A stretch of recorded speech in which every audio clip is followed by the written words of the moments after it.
مراقبہ دراصل ذہنی یکسوئی حاصل کرنے کے لیے ایک پریکٹس ہے، ایک مشق ہے، ایک عادت ہے، اور یہ وہ عادت ہے کہ جس کو پختہ کرنے کے لیے تمام پیغمبران علیہ السلام نے مراقبہ کیا، تمام اولیاء اللہ نے مراقبہ، تمام بزرگوں نے مراقبہ۔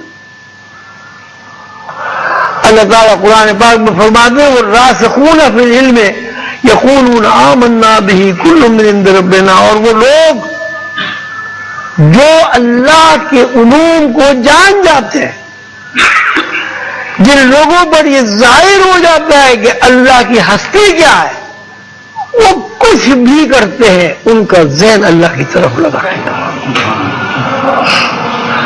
کیوں لگا رہتا ہے؟ انہوں نے اس بات کی پریکٹس کی ہے۔ تو مراقبہ ایک ایسی پریکٹس ہے، ایک ایسی کوشش ہے کہ جس کے کرنے سے آپ کے اندر یکسو ہونے کا عمل پیدا ہو جائے، پریکٹس ہو جائے گی آپ۔ اچھا وہ نماز میں ہی نہیں ہوگی، ہر کام میں ہوگی۔ جب آپ دفتر میں آئیں گے، آپ ذہن میں آپ کے یکسو ہے تو آپ کی جو کام کی حفاظت ہے وہ بڑھ جائے گی۔ آپ کچھ لکھ رہے ہیں، ذہنی یکسو کے ساتھ آپ لکھیں گے، ظاہر ہے وہ اچھا لکھیں۔ آپ دستکار ہیں، ذہنی یکسو کے ساتھ آپ دستکاری کریں گے، آپ کا مال یقیناً بہت اچھا بنے گا۔ آپ یہ غور فرمائیں کہ ذہنی انتشار کے ساتھ آدمی اچھا کام کرتا ہے، ذہنی یکسو کے ساتھ اچھا کام کرتا ہے۔ اب آپ دیکھیں مراقبہ کرنے سے، یعنی ذہنی یکسوئی کی پریکٹس کرنے سے آپ کی نماز بھی اچھی ہوگی، آپ کی دنیا بھی اچھی ہوگی، آپ کا دین بھی اچھا ہوگا۔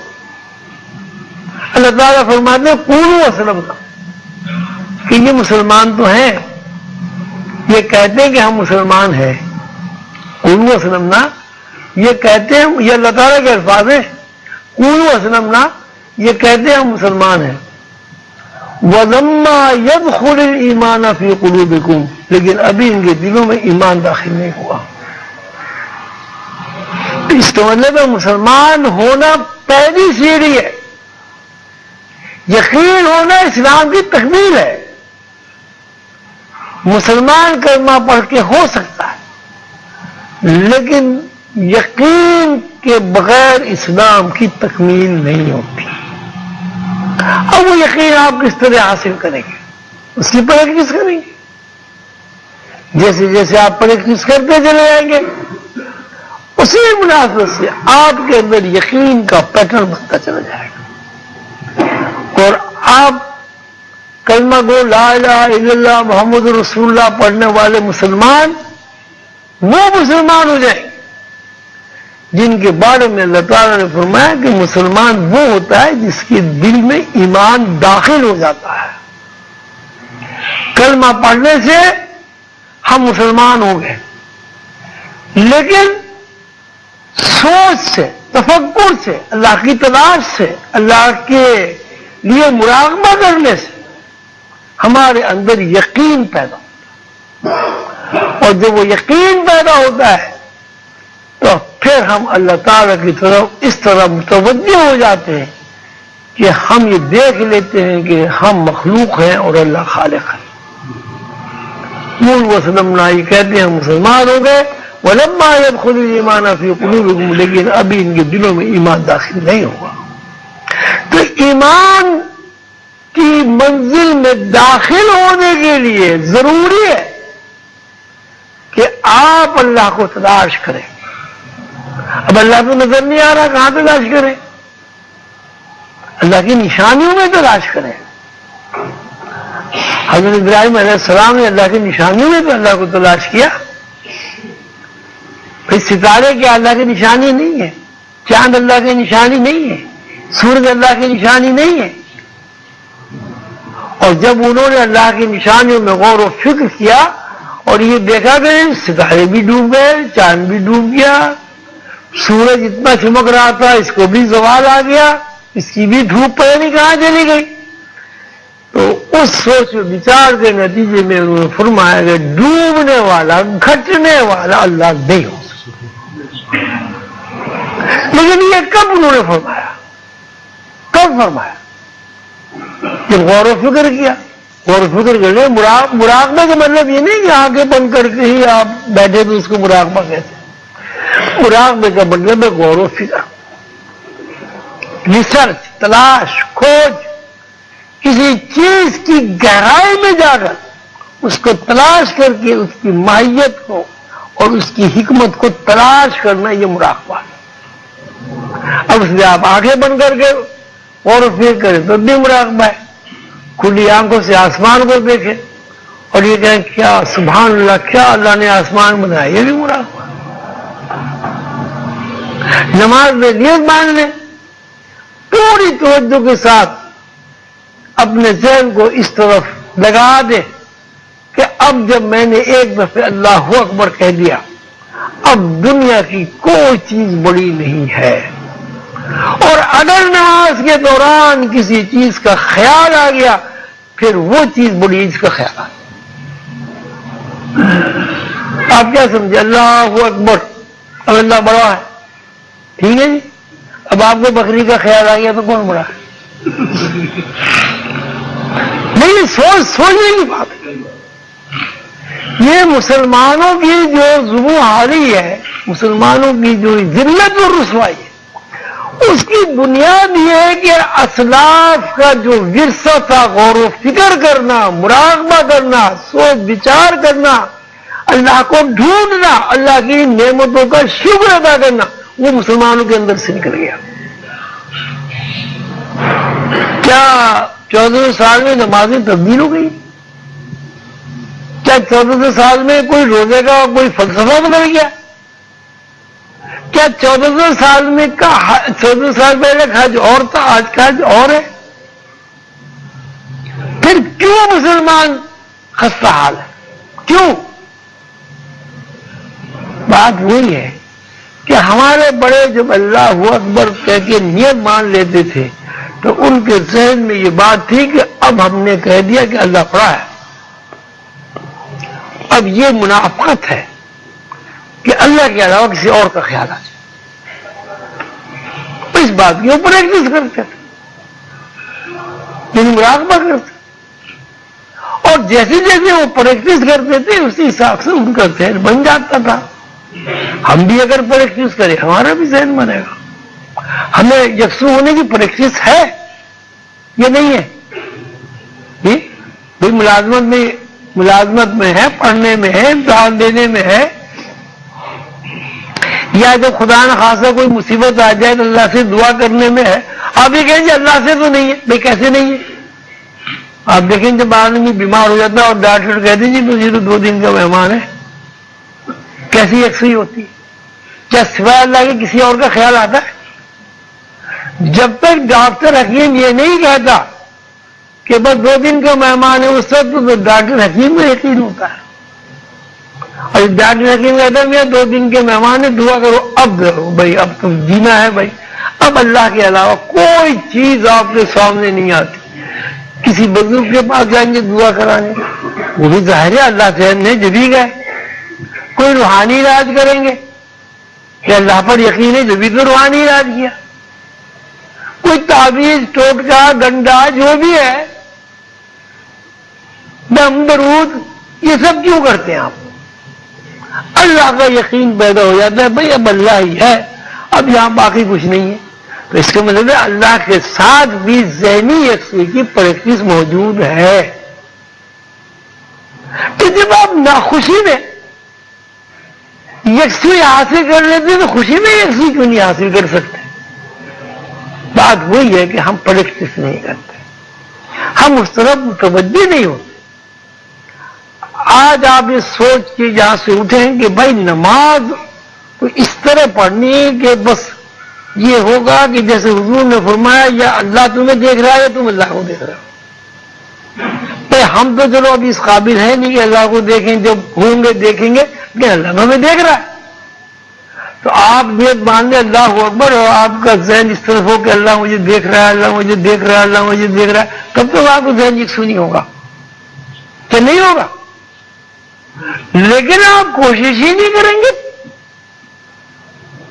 آپ کاروبار کرنا چاہتے ہیں، دکان کرائے پہ لیتے ہی نہیں ہے تو کاروبار کہاں سے اٹھے گا بھائی؟ دکان بھی ہے آپ کے پاس، مال بھی ہے آپ کے پاس، میل بھی ہے آپ کے پاس، اب دکانی بھی کھولتے، کاروبار کیسے ہوئے؟ تو اللہ تعالیٰ نے آپ کو اپنی تعالی نشانیاں آپ کے سامنے رکھ دی ہیں، آپ کو یہ بتا دیا ہے کہ بھئی تمہاری زندگی جو ہے وہ ہمارے ہاتھ میں، تمہاری موت ہمارے ہاتھ میں، ہم تمہیں پیدا کرتے ہیں، ہم تمہیں زندہ کرتے ہیں. اللہ تعالیٰ قرآن پاک میں فرماتے ہیں ہم تمہیں روز موت کی نیند سلا دیتے ہیں اور صبح کو پھر تمہیں زندہ کر کے اٹھا دیتے ہیں. کیا سب آدمی کے ساتھ ایسا نہیں ہو رہا ہے؟ پھر اللہ تعالیٰ کہتے ہیں کہ جب ہم تمہیں موت کی نیند سلا دیتے ہیں تو تمہیں کوئی اٹھانے والا نہیں. آپ بتائیں انسانی تاریخ میں کوئی مرا ہوا آدمی زندہ ہوا؟ اب یہ موت سے پیغمبروں کی تو بات الگ ہو گئی نا. موت بھی انہیں لوگوں سے صادر ہوئے جن لوگوں کا اللہ کے اوپر یقین کامل ہے. حضرت عیسیٰ علیہ السلام کا اگر معجزہ ہوا تو کس بنیاد پر ہوا؟ اللہ پر یقین. ان کو پریکٹس تھی، امانت اس بات کی کہ یہاں جو بھی کچھ ہوتا ہے وہ اللہ کرتا ہے اور اللہ ہی خالق ہے، اللہ ہی مالک ہے، اللہ ہی قادر ہے. تو مراقبے کا مفہوم میرے خیال ہے آپ لوگوں کو سمجھ میں آ گیا ہوگا. مراقبے کا مطلب یہ ہے کہ کھوج لگانا، تلاش کرنا، گہرائی میں تفکر کرنا. نماز میں جب آپ کھڑے ہوں تو یہ آپ کا یقین ہو کہ مجھے اللہ دیکھ رہا ہے، یہ بھی مراقبہ ہے. ایک آپ آم لے لیں، اس آم کے ذائقے کو دیکھیں، اس آم کی شکل کو دیکھیں، اس آم کے رنگ کو دیکھیں. اس درخت پہ وہ آم لگا ہے، اس درخت کو دیکھیں، جس زمین میں وہ درخت ہوگا اس کے بارے میں غور و فکر کریں. یہ سارا غور و فکر کنسنٹریشن جو ہے یہ سب مراقبہ. اللہ تعالی ہمیں توفیق دے کہ جو صلاحیت ہمارے اندر موجود ہے ہم اس کو بروئے کار لیں اور اس کی پریکٹس کریں، اور معمولی سی کوشش سے، معمولی سی جدوجہد سے. اب جو لوگ نمازی ہیں دیکھیے کتنا بڑا اللہ تعالیٰ کا انعام ہے. ان لوگوں سے تو ہزار بچے اچھے ہیں نا جن کو ابھی مسجد میں وہ آتے ہی نہیں، نماز ہی نہیں پڑھتے. توفیق دی اللہ نے جیسی بھی ہے. نماز کھڑے تو ہو گئے نا، تو ہمارا آدھا کام تو ختم نہیں ہو گیا. وہ جو نماز نہیں پڑھ رہا اس کو تو ڈبل کام کرنا پڑے گا. پہلے نماز کی عادت ڈالنی پڑے گی، نماز کی پریکٹس کرنی پڑے گی، پھر اس کو کہے گا بھائی مجھے اللہ دیکھ رہا ہے. ہمیں تو یہ کہ آدھا کام تو ہمارا ہوا ہے. گھر سے ہم چلتے ہیں، وضو ہم کرتے ہیں، پاکیزگی وضو کی اللہ تعالیٰ ہمیں ادا کر دیتا ہے. مسجد میں آ کے ہم کھڑے ہو جاتے ہیں، اللہ اکبر کہہ کے نیت مان لیتے ہیں، تو آدھا کام تو ہمارا ختم ہوا ہے. اب آدھا کام رہ گیا کہ اللہ دیکھ رہا ہے. آپ سب حضرات جب بھی کبھی اپنے گھر میں سکون کے ساتھ بیٹھیں، اپنے بچوں کو بھی یہ بات بتائیں، اپنی بیویوں کو بھی یہ بات بتائیں، اپنے والدین کو بھی یہ بات بتائیں کہ بھائی اللہ تعالیٰ ہر جگہ ہے، حاضر و ناظر ہے، دیکھ رہا ہے. آپ یہ بتائیں کہ کوئی آدمی اس وقت گناہ کر سکتا ہے جب اسے یہ پتہ ہو مجھے کوئی دیکھ رہا ہے؟ گناہ کر پڑتا ہے، دروازہ بند کر لے گا، کپڑا کھینچ دے گا، کچھ بھی کرے گا. بھلے گناہ وہ اس وقت کرے گا کہ جب اسے یقین ہو جائے گا اب مجھے کوئی دیکھ نہیں رہا. اللہ نے تو دیکھ رہے. اگر آپ کو یہ یقین ہو جائے جو فی الحقیقت صحیح بات ہے کہ اللہ تو سب کو دیکھ رہا ہے، تو اس یقین کے بعد کوئی آدمی گناہ کر سکتا ہے؟ تو اس کا مطلب یہ زبانی کلامی بات ہے، یقین کسی کو نہیں. یعنی آدمی کے دیکھنے کا تو یقین ہے، اللہ کے دیکھنے کا یقین نہیں. آپ دیکھیے کیسی یہ اچھی بات ہے بری بات ہے؟ سب جانتے ہیں کہ اللہ دیکھ رہا ہے، اس کے بعد بھی گناہ کر رہے ہیں. تو اس کا مطلب یہ اس سے ہم زبانی بات کر رہے ہیں، ہمارے اندر اللہ کے دیکھنے کا یقین نہیں ہے. حضور قندر بابا نے ایک قصہ سنایا کہ ایک کوئی گھبرانے کی ضرورت نہیں، مقدمے کے وقت دیکھتے بیٹھتا ہے، اذان ہو رہی نا. تو یہ ایک پیر صاحب تھے، انہوں نے اپنے ایک مرید کو ایک مرغا دیا. ان کو بھائی اسے جا کے ذبح کر لو ایسی جگہ جہاں کوئی نہ دیکھ رہا. وہ گیا ادھر ادھر دیکھا، اس نے یہ مرغا ذبح کر کے رکھ دیا. بھائی کسی نے دیکھا تو نہیں کہ نہیں جی، کسی نے بھی نہیں دیکھا. ایک ان کے دوسرے نے مرید تھے، انہوں نے اس کو تو بلاؤ کہاں ہے، خیر انہیں ڈھونڈ کے بلایا گیا. ان کے علم میں یہ بات نہیں تھی کہ مرغا ذبح ہو گیا. انہیں بھی ایک مرغا دے دیا کہ بھئی یہ ایسی جگہ ذبح کر کے آؤ جہاں کوئی نہ دیکھ رہا ہو. تو جناب صبح کے گئے، دوپہر ہوئی، شام ہوئی، رات ہوئی، اگلے دن پھر سورج نکل آیا. تو لوگوں نے کہا کہ صاحب عجیب بات ہے، اتنا سا کام تھا وہ پورا دن لگا دیا. کہتے بھائی اسے آنے دو، کیا بپتا پڑ گئی، کیا افتاد پڑی، کیا ہو گیا، پوری رات گزر گئی، ایسی کون سی جگہ وہ ڈھونڈ رہا ہے کہ جہاں اسے کوئی نظر ہی نہیں آیا. اندھیرے میں تو کوئی نہیں دیکھتا. دیکھیں تو تھوڑی دیر میں وہ مرغا اپنی بغل میں دبایا چلے آئے. تو بزرگ نے پوچھا کہ بھائی ہم نے تم سے کہا تھا کہ مرغا ذبح کر کے لے آؤ. کہنے حضور آپ نے یہ بھی فرمایا تھا کہ جہاں کوئی نہ دیکھ رہا ہو. میں نے تو مرغے کی گردن پہ جہاں بھی چھری رکھی مجھے یہ نظر آیا کہ اللہ دیکھ رہا ہے، میں تو مرغا واپس لیا. اب یہ بھی ایک پریکٹس ہے. اللہ تعالیٰ ہم سب کو توفیق دے. دیکھیے اللہ تعالیٰ سے ہمارا ایک رشتہ ہے، اللہ تعالیٰ ہمیں پیار کرتا ہے. ہم سب کو اس بات کا یقین ہے کہ اللہ تعالیٰ 70 ماؤں سے زیادہ محبت کرتا ہے. قرآن پاک میں کوئی آیت ایسی نہیں ہے جہاں اللہ تعالیٰ نے عذاب کا تذکرہ کیا ہو اور اپنی رحمت کا تذکرہ نہ کیا. اب یہ سانس کا آنا جانا، پیدائش، ماں کے سینے کو دودھ سے بھر دینا، یہ سب اللہ کی رحمت ہی ہے نا. تو جو اللہ اتنا رحیم ہے، اتنا کریم ہے، آپ کو زندہ رکھے ہوئے، آپ کو وسائل دے رہا ہے. اس نے آپ کو ماں دی، اس نے آپ کو باپ دیا، اس نے آپ کو اولاد دی، اس نے آپ کو بیوی دی، شوہر دیا. کیا اس اللہ کا اتنا بھی حق نہیں ہے کہ آپ اس اللہ کو تلاش کریں؟ اس بات کا یقین حاصل کرنے کے اللہ میں دیکھ رہا ہے.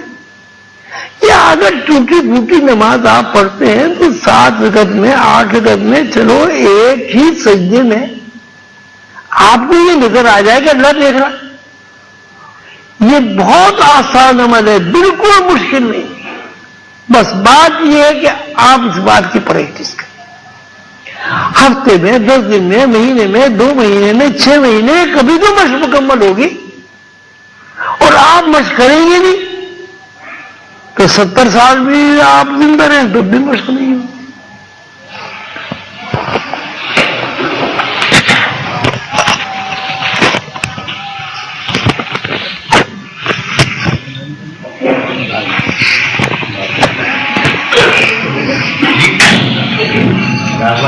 بعد میں کریں